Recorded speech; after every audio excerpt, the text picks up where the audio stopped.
Евлойский тейп, сага. К нему, Евлойскому тейпу, идут где-то более 40 фамилий.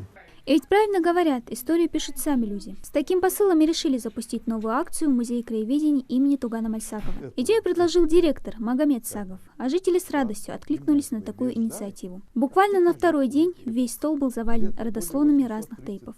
И это лишь часть из переданных посетителям документов. Мы знаем, что у ингушей более 100 тейпов, у которого 800, где-то более 830 фамилий. И вот мы устанавливаем этим генеалогическим сбором древ ингушских тейпов, устанавливаем, чем занимались наши предки. Все началось с акции «Подари музей экспонат», в рамках которой жители начали сдавать в музей ценные исторические реликвии, среди которых оказалось много картин и фотографий представителей ингушских тейпов. Так Алаудин Базоркин подарил 2 живописные картины представителей его рода: Бунхо Базоркина, первого царского генерала среди ингушей, и автопортрет Мурада Базоркина.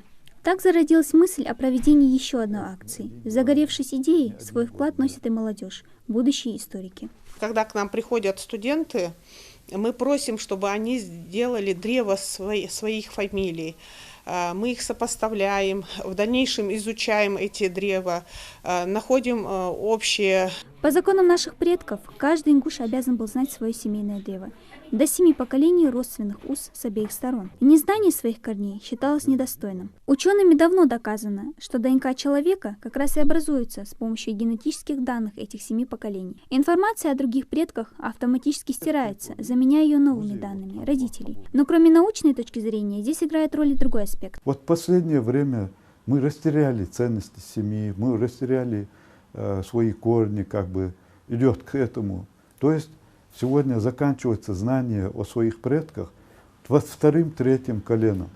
То есть человек не может назвать 5-го своего прадеда, 7-го прадеда. А раньше наши прадеды и деды могли называть 27-го, 37-го, 40-го своего прадеда могли называть. Сведения о родословной могут быть и неточными. В ингушских семьях их собирают, основываясь часто на рассказы и воспоминания старших, подчас не подкрепленных фактами. И работникам музея еще предстоит провести тщательный анализ всех собранных материалов. А экспозиция для посетителей откроется уже в новом здании музея в Магасе, когда завершится его строительство. Дана Плиева, Магомед Урусханов, Новости 24.